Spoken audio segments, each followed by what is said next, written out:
Yes, good morning, students. Today we will discuss salient features of GST and rest of the topics of second chapter.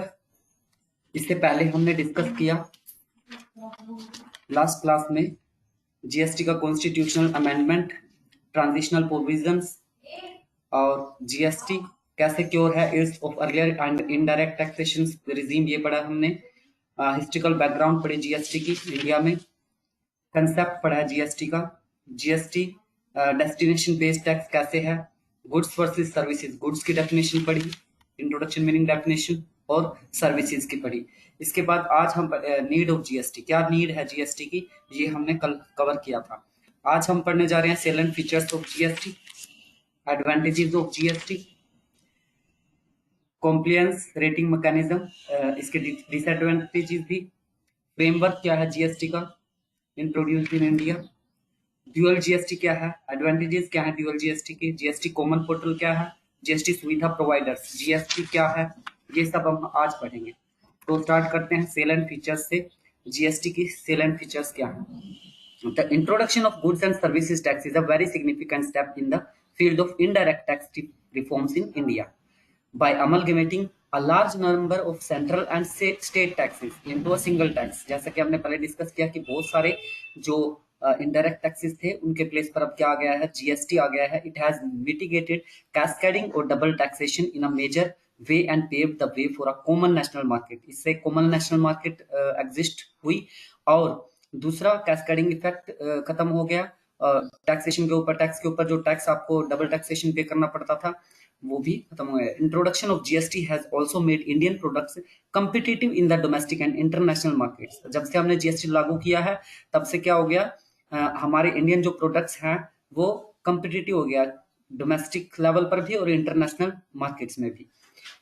First salient feature जो है GST का वो है GST would B applicable on supply of goods or services as against the concept of tax on the manufacture of goods or sale of goods or on provisions of services। GST किसके ऊपर लागू है, supply of goods and services के ऊपर। दूसरा है ये destination based principal है, जहां पर कंजम्पशन होती है वहां पर ये लेवी होता है। ड्यूअल जीएसटी स्टेट और सेंट्रल दोनों लेवल पर है। इंटरस्टेट सप्लाई में देखिए फोर्थ पॉइंट में an integrated GST would be levied on interstate supply of goods और services. This would be collected by the center so that credit chain is not disrupted। जो interstate supply पर, इससे पहले भी हमने लास्ट टॉपिक में बात की थी कि इंटरस्टेट सप्लाई पर जो जीएसटी लेवी होगा वो कौन कलेक्ट करेगा, सेंटर।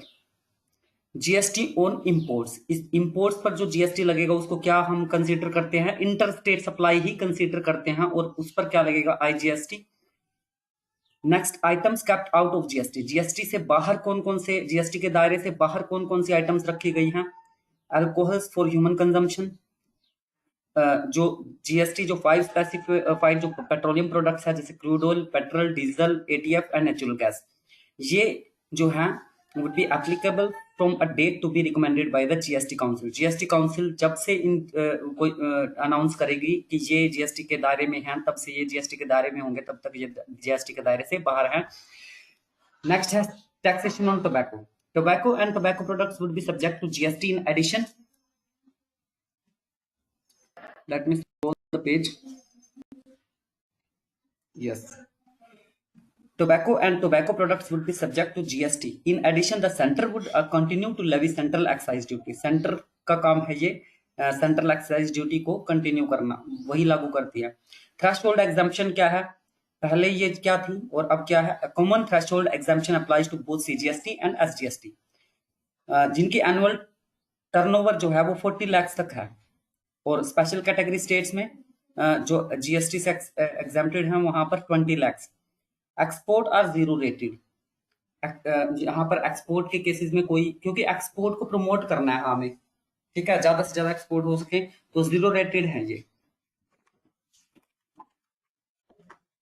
नेक्स्ट है 10th पॉइंट, नेक्स्ट पेज पर आ जाइए। 9 पॉइंट्स हो गए हैं सेलेंट फीचर्स के। इनपुट टैक्स क्रेडिट भी जीएसटी में, इनपुट टैक्स क्रेडिट कैसे अवेलेबल है ये भी हमने डिस्कस किया था कि जो टैक्स हम पे कर चुके हैं वो उसका इनपुट आपको पे करते टाइम, जब आप जो टैक्स पेबल है उसमें से इनपुट टैक्स क्रेडिट लेस करके आप पे करेंगे। Electronic filing of returns by different class of persons at different cut-off dates. Self assessment, इसको असेस भी आप सेल्फ कर सकते हैं. मल्टीपल टैक्स रेट्स, जो टैक्स रेट्स हैं वो मल्टीपल हैं. Advance running authority is constituted by states in order to enable the tax payer to seek a binding clarity in on taxation matters. जो स्टेट्स ने है वो अलग से कॉन्स्टिट्यूशन बनाया है इसका, जो रनिंग अथॉरिटी स्टेट्स की है, जैसे एसजीएसटी से रिलेटेड. नेक्स्ट है TDS and TCS obligations. TDS और टीसीएस की जो ऑब्लिगेशंस थी वो रिमूव हो गई हैं. Tax at the rate of 2% from the payment made और credit to the supplier where total value of supply to the government agencies exceed 2.5 lakh, जहां पर टाइप 2.5 लाख से एक्सीड्स होती है. और ये रेंज जो है वो चेंज भी हो सकती है, जैसे कोई जीएसटी की मीटिंग्स में ये फाइनलाइज होता है. Obligation on electronic commerce operators to collect tax at source at such rate not exceeding 1% of net value of taxable supply. जो नेट वैल्यू है टैक्सेबल सप्लाई की उससे 1% से ज्यादा एक्सीड नहीं कर सकता. 16th, goods and services tax appellate tribunal is constituted by the central government. इसका गुड्स एंड सर्विसेज टैक्स का अपीलेट ट्रिब्यूनल जो है वो किसके द्वारा कंस्टिट्यूट किया गया है? सेंट्रल गवर्नमेंट का, जो सभी कॉन्फ्लिक्ट्स का आपको सॉल्यूशन देता है. 17th point है salient features का, an anti-profiteering clause has been provided in order to ensure that businesses passes on the benefit of reduced tax incidence on goods or services or both to the consumers. Last point, separate entry of GST in tax invoice which is the basis of ITC. GST की जो separate entry है in the tax invoice which is the basis of ITC, input tax credit avail करता है. अब क्या है advantages GST के? GST के जो एडवांटेजेस हैं वो हम डिस्कस करने जा रहे हैं. First, unified national market. GST aims to make in India a common market with common tax rates and procedures and remove the economic barriers. जो इकोनॉमिक बैरियर्स थे उनको रिमूव, मिनिमाइज कर रहा है. thus paving the way for an integrated economy at the national level. National level पर हम जो economy है वो इंटीग्रेट हो रही है. Boost to make in India initiative. Make in India initiative को बूस्ट कैसे कर रहा है ये? GST will give a major boost to the make in India initiative of the government of India by making goods and services produced in India competitive in the national as well as international market. Export को क्या किया है? Zero rated किया है. तो export की तरफ attract करने के लिए क्या कर दिया? मेक इन इंडिया को वो कंसीडर करेगी. Buoyancy to the government revenue. GST is to bring buoyancy to make government revenue by widening the tax base and improving the taxpayer compliance. Neutrality है इसमें. Exports from India are zero rated. Export zero rated है, अभी हमने इससे पहले भी पढ़ा है. Eradicate corruption. Corruption को eradicate करता है. No manual interfaces. Manual interfaces नहीं है. Taxpayers friendly. टैक्स पेयर्स के लिए क्या है? फ्रेंडली बिहेवियर, क्योंकि यहाँ पर एक ऐसा पोर्टल है जो आपको 100% जो है एक्यूरेसी के साथ आप उसमें रिटर्न्स फाइल कर सकते हैं. Reduced evasion. इवेजन तो इसमें है ही नहीं. मेक इन इंडिया इनिशिएटिव, ये अभी हमने डिस्कस किया. ग्रेटर सर्टेनिटी, निश्चितता है इसमें ज्यादा. Reduced and uniform tax rates. Uniform tax rates हैं और जो रिड्यूस्ड मतलब पहले की बजाय जो है वो कम है. Boost to economic growth. Economic growth को बूस्ट करता है ये. कैसे? जैसे अभी हमने बताया कि मेक इन इंडिया पर फोकस है, फिर इसकी वजह से जीएसटी की वजह से एक्सपोर्ट जीरो रेटेड है, तो जीडीपी जो है वो इस वजह से क्या करेगी? ग्रो करेगी. Electronic presentation. आईटी इंफ्रास्ट्रक्चर की वजह से क्या है ये? हमें एक ऐसा पोर्टल, जीएसटी पोर्टल मिला है जिसमें इलेक्ट्रॉनिक प्रेजेंटेशन है इसकी. Seamless flow of input tax credit. जो फ्लो है इनपुट टैक्स क्रेडिट का वो सीमलेस है, वहां पर कोई प्रॉब्लम ही नहीं आती है. Input tax credit to each middleman. हर मिडलमैन को इनपुट टैक्स क्रेडिट अवेलेबल है. ग्लोबल टैक्सेशन मैकेनिज्म, ये इंटरनेशनल लेवल पर है. Eradication of check post and no GST on essential and daily use goods. Daily use goods और essential goods पर कोई GST नहीं. अदर एडवांटेजेस भी दे रखी है इसकी कुछ. Reduce number of floor rates. Floor rates reduce हो गए हैं. Reduces compliance cost and promotes voluntary compliances. Reduced litigations arise होती थी जो इससे पहले, वो मिनिमाइज हो गई हैं. हरासमेंट मिनिमाइज हो गया. करप्शन मिनिमाइज हो गया. Reduces the administrative cost for the government. Government के जो एडमिनिस्ट्रेटिव कॉस्ट थी, इससे पहले बहुत सारे जो टैक्सेस थे, इनडायरेक्ट टैक्सेस, उनको रिमूव करके ये जो जीएसटी लागू किया है उसने एडमिनिस्ट्रेटिव कॉस्ट को भी रिड्यूस किया है. Transaction can be tax tracked from origin to consumption, transaction को ट्रैक किया जा सकता है जब से जीएसटी लागू हुआ है। नेक्स्ट है डिसएडवांटेजेस क्या है इसकी। हालांकि कुछ डिसएडवांटेजेस हैं, जीएसटी काउंसिल की जो बहुत सारी मीटिंग्स हुई हैं उसमें इन डिसएडवांटेजेस को मिनिमाइज भी किया गया है बहुत सारे डिसीजंस लेके अब तक के। फर्स्ट है transition proved take complex, adoption and migration in a new GST system is a complex task for which the GST Council has made various relaxations over the period. GST Council ने कुछ relaxations भी दी हैं over the period अभी तक की कुछ meetings में, लेकिन ट्रांजिशन पावर कॉम्प्लेक्स है, कॉम्प्लेक्सिटीज है यहाँ पर। चेंज इन सॉफ्टवेयर चेंज होता रहता है क्योंकि जो इन IT इंडस्ट्री है उनको सौंप रखा है ये काम, इस GST पोर्टल को हैंडल करने का, उसको ऑपरेट करने का। नोट अ सिंगल टैक्स, यहाँ पर सिंगल टैक्स नहीं है। GST is being referred as a single taxation system, हालांकि इसको हम सिंगल टैक्सेशन सिस्टम कहते हैं, but in reality it is a dual tax in which state and centre both collect, CGST and SGST both are collected.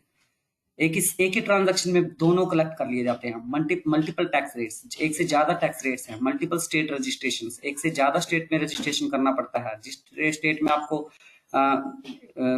Supply करनी है वहां पर भी रजिस्ट्रेशन है। प्रोफेशनल्स नीडेड, आपको एक्सपर्ट होना चाहिए इसमें।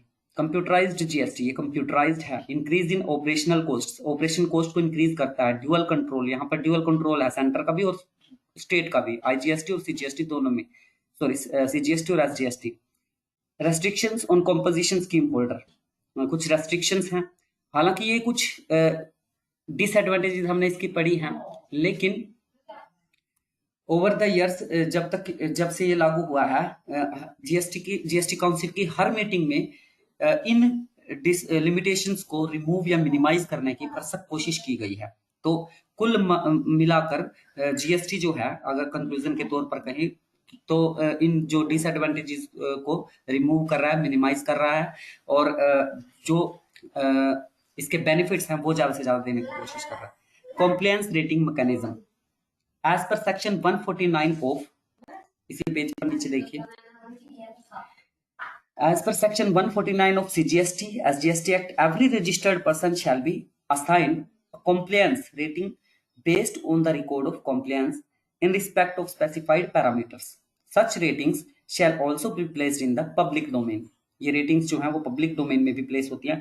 A prospective client will be able to see the compliance ratings of suppliers की compliance ratings को देख सकता है, and वो decision making कर सकता है कि whether to deal with that particular supply or not. तो ये इसकी एक अच्छी बात है कि कंप्लायंस रेटिंग मैकेनिज्म है। This will create healthy competition amongst taxable persons. Taxable persons में ये एक हेल्दी कंपटीशन कर देता है क्योंकि उनको वहां पर पॉइंट्स मिलते हैं। नेक्स्ट है know your supplier scheme under GST. आप अपने सप्लायर्स की स्कीम को भी जान सकते हैं जीएसटी में। GST council held 39th meeting on 14th March 2020। Some of की decisions was taken in meeting, कुछ की डिसीजंस लिए गए इसमें। One of decision was introduction of scheme called Know Your Suppliers with whom they transact or propose to conduct business. Know Your Supplier scheme was introduced in GST for benefit taxpayers. Purpose of this scheme was that buyer can check details of registered GST suppliers online from government site. This information will help buyer to check genuine suppliers. This information help to find supplier who paying tax and filing GST returns on time. इसके जो information, इस scheme में जो information available होती है वो क्या है? Date of GST registration, GST number, name of supplier, state of supplier, GSTR 1, GSTR 3B, active और कैंसलेशन ऑफ रजिस्ट्रेशन। तो know your supplier scheme under GST ये कब से लागू हुआ? 14th March 2020। कौन सी मीटिंग में? 39th मीटिंग में। क्या डिसीजन लिया गया कि एक स्कीम इंट्रोड्यूस की जाएगी जो कि क्या है? Know your supplier scheme. Know your supplier scheme, अपने सप्लायर को जानिए। That the tax payer are informed about the basic details of the supplier. जो टैक्स पे कर रहे हैं उनको जानने का अधिकार है या नहीं है जिसको टैक्स पे कर रहे हैं, जो उनके बिहाफ पर टैक्स कलेक्ट कर रहा है। देखो उसके तो पे नहीं कर रहे हैं, उसको भी पे ही करना है आगे, तो हम ये कह सकते हैं कि जिसको वो टैक्स पे कर रहे हैं, मतलब आगे जिसको टैक्स पे करना है, वो जिनके बिहाफ पर टैक्स कलेक्ट कर रहा है उनकी बात कर रहे हैं। Suppliers with whom they transact for purpose to conduct business, जिनके साथ वो बिजनेस कंडक्ट कर रहे हैं, जिनके साथ वो ट्रांजैक्शंस कर रहे हैं, तो उनको जानने का अधिकार है कि वो क्या हैं, कौन है, कैसे हैं। Know your supplier scheme was introduced in GST for benefit tax payers. क्या पर्पस था इस स्कीम का? Purpose of this scheme was that buyer can check details of registered GST suppliers. क्या क्या डिटेल्स देख सकता है? राइट साइड पर देखिए, ऊपर स्क्रॉल कर रहा हूं, अभी मैंने बोली भी थी ये क्या क्या है। First, date of GST registration, GST number, कब कब जीएसटी रजिस्ट्रेशन हुआ इसका, जीएसटी नंबर क्या है, सप्लायर का नाम क्या है, सप्लायर की स्टेट क्या है, और सप्लायर का जो फाइलिंग स्टेटस है जीएसटीआर 1 का वो क्या है। अगर उसने जीएसटीआर 1 ही फाइल नहीं किया तो ऐसे सप्लायर के साथ आप क्यों ट्रांजैक्शन करने लगे भाई? जीएसटीआर 3B की फाइलिंग स्टेटस क्या है, ये सब स्टेटस आप चेक कर सकते हैं उनके। एक्टिव है या कैंसल्ड रजिस्ट्रेशन जो है उसका कैंसल हो चुका है या एक्टिव है, या फिर जो भी उससे रिलेटेड डिटेल्स हैं वो आप वहां पर नो योर सप्लायर स्कीम के थ्रू जान सकते हैं, जो कि एक बहुत अच्छा डिसीजन 39th मीटिंग में 14 मार्च 2020 को लिया गया, किसके द्वारा? जीएसटी काउंसिल के द्वारा। Purpose of know your supplier scheme, right side ही इसके बाद लिखा हुआ purpose of know your supplier scheme. In industry, there was supplier who making tax payment on time and filing GST return on time. However, few suppliers have default in GST compliances, due to which buyer faces problem in claiming GST credit. जिसकी वजह से buyers जो हैं वो input credit लेने से क्या हो जाते हैं, वंचित रह जाते हैं, या फिर उनको डिफिकल्टी आती है इसमें। From buyer's point, it important to ensure all purchase ITC is reflected in. ITC उनको रिफ्लेक्ट होनी चाहिए GSTR 2A में, जीएसटी रिटर्न 2A में। GST council decided to introduce know your supply scheme to solve this trade problem. ये trade problem इससे काफी हद तक सोल्व हो जाती है, जिससे किस वजह से? क्योंकि आप अपने सप्लायर के बारे में जान सकते हैं और आईटीसी की जानकारी भी वहां पर आपको मिल जाती है कि उसने टैक्स पे किया आपके बिहाफ पर जो कलेक्ट किया था या नहीं, या दूसरों के बिहाफ पर जो टैक्स पे कलेक्ट किया उसने वो पे किया है या नहीं किया है, या फिर आप जिसके बिहाफ पर टैक्स कलेक्ट करने हैं, पे करने हैं, उसकी इंफॉर्मेशन भी जीएसटी पोर्टल पर अवेलेबल होती है। Framework of GST as introduced in India, क्या फ्रेमवर्क है? इस डायग्राम को, फ्लो चार्ट को ही देख लीजिए राइट साइड में। GST cell with in same state और इंटर स्टेट सेल, एक स्टेट से दूसरी स्टेट में जो सेल हो रही है। जीएसटी को दो कैटेगरीज में यहाँ पर डिवाइड किया गया है। Sale within the state पर क्या क्या एप्लीकेबल है? GST and SGST. और जो एक स्टेट से दूसरी स्टेट पर में जो ट्रांजैक्शन हो रही है, सप्लाई हो रही है, उस पर क्या है? आईजीएसटी। तो चार्ट में देख लीजिए स्ट्रक्चर क्या है इंडियन जीएसटी का। इंटर स्टेट सप्लाई और local supply. Inter state supply में क्या है? इंटर स्टेट सप्लाई मींस एक स्टेट से दूसरी स्टेट में जो सप्लाई हो रही है क्या subject to IGST. Local supply पर क्या है? If in Delhi, if in UP, Delhi में, दिल्ली क्या है? स्टेट लेजिस्लेचर है, वहां पर यूनियन टेरिटरी है, लेकिन union territory with state legislature, तो स्टेट के रूल्स रेगुलेशंस एप्लीकेबल होंगे। तो स्टेट में क्या होता है? सीजीएसटी भी लगता है और जीएसटी भी लगता है। दूसरा, अगर if in UP, CGST plus UP GST, एक स्टेट जीएसटी, क्योंकि उसका भी अपना, वो तो स्टेट ही है। If some other state, CGST plus that state GST. Local supply में अगर लोकल सप्लाई है और इंटर स्टेट सप्लाई पर क्या लगेगा? आईजीएसटी इंटीग्रेटेड, उसमें उसकी डबल रेट होती है। बात वही है कुल मिला के सेम, ठीक है। अगर 8% है, सीजीएसटी 8%, एसजीएसटी 8%, 16% है, तो आईजीएसटी एक बार में लग रहा है वो 16% ही है। तो डिफरेंस तो है नहीं, लेकिन हाँ बस नाम में डिफरेंस है। ड्यूअल जीएसटी, नेक्स्ट पेज पर आ जाइए। दरवाजा बंद कर लो। In India, GST is a dual GST with both central GST and state GST components levied on the same base. All goods and services, barring a few exceptions, have been brought into the GST base. Importantly, there is no distinction between goods and services with common legislations applicable to both. यहाँ पर goods और services में कुछ ज्यादा खास फर्क नहीं है. Reason for dual GST. Dual GST का क्या रीजन है? India is the federal country where both the center and the state have separate powers to levy and collect taxes. तो ये एक फेडरल कंट्री है, यहाँ पर सेंटर और स्टेट के पास अपनी अपनी अलग अलग पावर है टैक्सेस लेवी करने के और कलेक्ट करने की. Through appropriate legislation and according, both the levels of government have distinct responsibilities to perform. भाई कलेक्ट कर रहे हैं तो उनकी कुछ रिस्पॉन्सिबिलिटीज भी हैं, सेंटर की भी हैं, स्टेट की भी हैं. The power to levy tax is drawn from the Indian Constitution, which has been amended through the Constitution. ये इसके बारे में हमने इससे पहले भी बात किया इंट्रोडक्शन 0 चैप्टर में. 101st Amendment Act 2016. Concurrent powers have been conferred upon the Parliament and then the state legislature through Article 246A. Newly inserted article पढ़ाया था मैंने 0 चैप्टर में of the Constitution of India to make laws governing GST. Every state has legislated its own GST law. हर एक state का अपना एक GST law है. हरियाणा का हरियाणा जीएसटी एक्ट, यूपी का यूपी जीएसटी एक्ट, तो सभी के अपने अपने जीएसटी एक्ट हैं. तो जितनी जीएसटी स्टेट्स हैं उतने ही जीएसटी एक्ट हैं. such as Delhi GST Act, UP GST Act, MP GST Act, etc. and so on. In addition to CGST Act by the central government, Parliament also has also legislated UT GST Act for the purpose of levying state GST component on intra-state transactions within UT.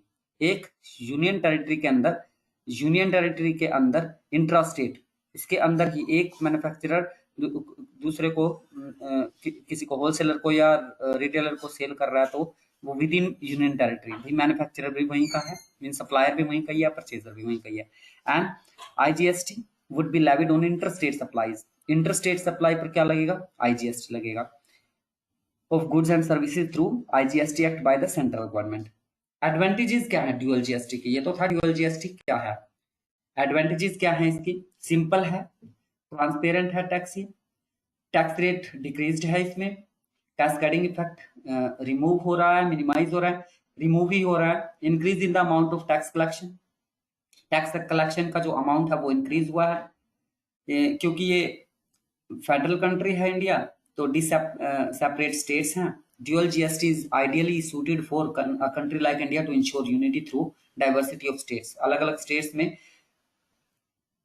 Unified GST does not exist in most federal states and attainable, easily attainable है ये. Fast changes, most benefits. Next, GST common portal, right side ऊपर देखिए GST common portal क्या है. The revenue on interstate supplies does not accrue to the exporting state. Exporting state को accrue नहीं है. And the exporting states transfers to the centre the credit of SGST oblique UGST used in payment of IGST. The center transfers to the importing state the credit of IGST used.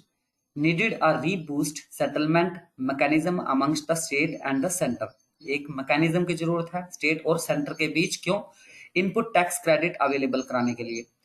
इसके लिए क्या किया गया है? Common portal तैयार किया गया. GST common portal was needed which could act as a clearing house and verify the claims and inform the respective governments to transfer the funds. तो स्टेट गवर्नमेंट ने जो कलेक्ट किया है सेंट्रल गवर्नमेंट के behalf पर वो उसको पे करना बनता है. तो वो एक जीएसटी कॉमन पोर्टल बना दिया गया जिसके जो वेरीफाई करता है, क्लियरिंग हाउस है एक तरह का, कि ये क्लेम्स जो हैं, ये फंड्स जो हैं ये ट्रांसफर हो रहे हैं, स्टेट सेंटर को कर रही है या नहीं, सेंटर स्टेट को कर रही है नहीं, जिसने जिसके बिहाफ पर टैक्स कलेक्ट किया है वो जिसका बनता है. क्योंकि देखो डेस्टिनेशन बेस्ड टैक्स है, सिंपल सी बात है, डेस्टिनेशन बेस्ड टैक्स है. जो स्टेट कंज्यूमर है, जिस स्टेट में कंजम्पशन हुई है वहां उसको देना बनता है अल्टीमेटली. तो उस स्टेट की फंड्स में से जहां पर वो टैक्स कलेक्ट हुआ है उस स्टेट को ट्रांसफर हुए या नहीं हुए, ये किसका काम है? ये क्लियरिंग हाउस का काम है, जो क्या है? GST common portal. Resultantly, common GST electronic portal www.gst.gov.in जो ये इलेक्ट्रॉनिक पोर्टल है जीएसटी कॉमन पोर्टल के नाम से जिसको जानते हैं, managed by goods and services network. किसके द्वारा हैंडल किया जाता है ये? जीएसटीएन के द्वारा, goods and services network. A special purpose vehicle has been set by the government to establish a uniform interface for the taxpayer and a common and shared IT infrastructure between the center and states। ये share करता है IT infrastructure किस किस के बीच? Centre और states के बीच। Clearing house का काम कर रहा है। Primarily GST and provides three front end services to the tax payers, namely registration, payment and return through GST common portal. Return file भी कर सकते हैं। देखो, सबसे पहले तो आप जीएसटी नेटवर्क पर रजिस्ट्रेशन करा सकते हैं, पेमेंट कर सकते हैं और तीसरा रिटर्न फाइल कर सकते हैं। GST common portal, the functions of the GST and include, GST network जो है, जिसको जो कॉमन पोर्टल है जीएसटी का, क्या क्या करता है? फैसिलिटेट रजिस्ट्रेशन फैसिलिटेट करता है। जो रिटर्न्स है सेंटर और स्टेट अथॉरिटीज की, उनको फॉरवर्ड करता है। जो सेंटर की है सेंटर को फॉरवर्ड कर देता है, जो स्टेट की है स्टेट को फॉरवर्ड करता है।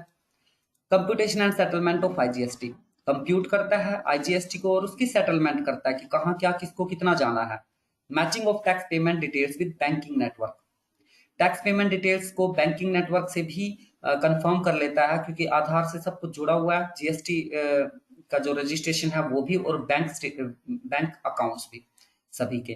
तो इस तरह से बैंकिंग नेटवर्क से मैच कर लेता है टैक्स पेमेंट को। Providing various MIS reports to the centre and state government based on the tax pay return information.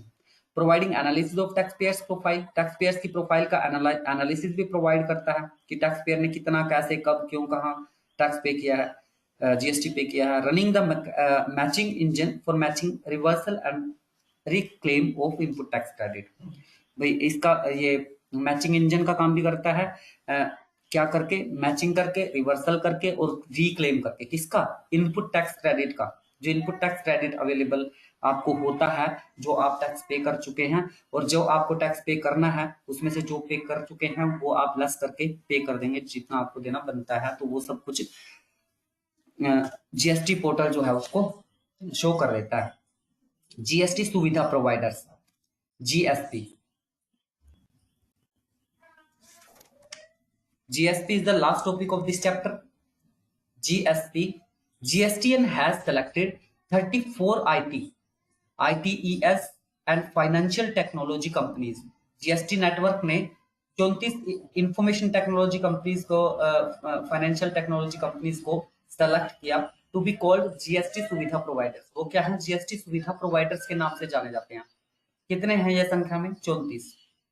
किस फील्ड से संबंधित है? इंफॉर्मेशन टेक्नोलॉजी से संबंधित है। क्यों? क्योंकि इनको कॉमन पोर्टल संभालना है भाई। कॉमन पोर्टल क्योंकि किसके बस के काम है संभालना? इंफॉर्मेशन टेक्नोलॉजी का काम कौन संभालेगा? इंफॉर्मेशन टेक्नोलॉजी फील्ड ही संभालेगा। GSPs develop applications to be used by taxpayers for interacting with the GSTN. GST network से इंटरैक्ट करने के लिए टैक्सपेयर्स को एप्लीकेशंस प्रोवाइड करता है। They facilitate the taxpayers in uploading invoices as well as the filing of return। भी invoices upload करने से लेकर बीच के जितने भी काम है और लास्ट में रिटर्न फाइल करने तक के जितने भी करने तक का काम। And act as a single stop shop of GST related services. Single stop shop है ये जीएसटी रिलेटेड सर्विसेज की, जिसमें इनवॉइस को की इनपुट देने से लेकर और टैक्स की रिटर्न फाइल करने तक का जितना भी काम है वो जीएसटी नेटवर्क के थ्रू जीएसटी सुविधा प्रोवाइडर्स के द्वारा, जो इंफॉर्मेशन टेक्नोलॉजी फील्ड से संबंधित हैं, इनके द्वारा आपको ये फैसिलिटी दी जाती है। किसने सौंपा ये काम इसको? गवर्नमेंट ने। As the filing of returns and act as a single stop of GST related services, GSPs may take the help of application services providers। ASPs की हेल्प ले सकता है कौन? GSPs। अब ASP एक और टर्म आ गई इसमें। अगर 2 नंबर में उन्होंने फर्स्ट कंपलसरी क्वेश्चन में ASP के बारे में पूछा तो GSP के बारे में नहीं लिख के आना है, ASP के बारे में ही लिखा है। ASP क्या है? Who act as a link between taxpayers and GSPs। Taxpayers और GSP के बीच का जो कड़ी है वो है ASP। एप्लीकेशन सर्विस प्रोवाइडर, ये एप्लीकेशन से रिलेटेड सर्विसेज प्रोवाइड करते हैं, जिस एप्लीकेशन पे आप जीएसटी पोर्टल पर अपने जीएसटी से रिलेटेड ट्रांजैक्शंस कर रहे हैं। There will be no manual filing of returns, यहाँ पर कोई मैनुअल फाइलिंग नहीं है रिटर्न्स की। All taxes can also be paid online, सभी तरह के टैक्सेस जीएसटी के ऑनलाइन पे किए जा सकते हैं। All mismatched returns would be auto generated, mismatched returns जो है वो ऑटो जनरेट हो जाते हैं। There would be no need for manual interventions, most returns would be self assessed, खुद ही आप इसको असेस करते हैं, खुद ही पे करते हैं। Technically, it seems taxable person has option to access GST portal directly. GST portal को डायरेक्टली एक्सेस कर सकता है। However, practically, it seems they will have to access GST and through GST सुविधा प्रोवाइडर्स only. जीएसटी नेटवर्क को वो कैसे access कर सकते हैं, किन के थ्रू, जीएसटी सुविधा प्रोवाइडर्स के थ्रू। और बीच की कड़ी क्या है, एएसपी एप्लीकेशन के थ्रू, एप्लीकेशन किसी एप्लीकेशन के थ्रू ही तो जीएसटी नेटवर्क पर वो ट्रांजेक्शन कर पाएंगे। तो वो एप्लीकेशन कौन प्रोवाइड करते हैं, एप्लीकेशन सर्विस प्रोवाइडर्स। सुविधा provider will enable a middle tier of entrepreneurs who can develop innovative services and solutions for a variety of taxpayers. GST सुविधा providers will enable small tax accounting softwares provides to access GST and through them. ये कुछ small क्या है, small tax accounting software provide करते हैं GST network पर, ये GST से रिलेटेड ट्रांजेक्शन्स को कंप्लीट करने के लिए। तो ये था आपका लास्ट टॉपिक जो कि कल कंप्लीट नहीं हो पाया था, आज ये कंप्लीट हो गया। आपके पुरानी बुक थी, इससे पहले मैंने आज जो आपको अभी क्लास से पहले व्हाट्सएप पे स्टडी मटेरियल शेयर किया है, ये न्यू बुक का है। और न्यू बुक जो जीएसटी की है वो ये है, कौन सा एडिशन आया, 7th revised and updated addition आया 2021 का। ये बुक परचेज करनी है आपने, goods and services tax and custom duty की, doctor S C Mehrotra, professor VP Agarwal, Sahitya Bhawan publication. बहुत अच्छी बुक है। और इससे पहले वाली बुक में से मैंने जो पीडीएफ फाइल भेजी थी जिसमें वो कमियां बता रहा था, वो सब भी इसमें दूर है। मैंने अभी देखा, ये कल ही आई है बाय पोस्ट मेरे पास। तो इसी की पीडीएफ बना के आज दोबारा मैंने शेयर की थी आपसे लैंग्वेज में। इन्होंने पास्ट के जो टेंसेस थे वो प्रेजेंट में कन्वर्ट कर दिए हैं। ठीक है, तो ये बुक आप निश्चिंत होकर परचेज करके इसमें से प्रिपेयर कर सकते हैं। चैट बॉक्स में आपने रोल नंबर लिख दिया सभी, let me check, let me take screenshot.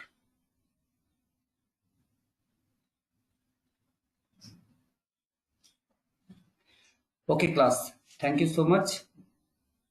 You may leave the group for meeting. You may leave the meeting. Thank you class.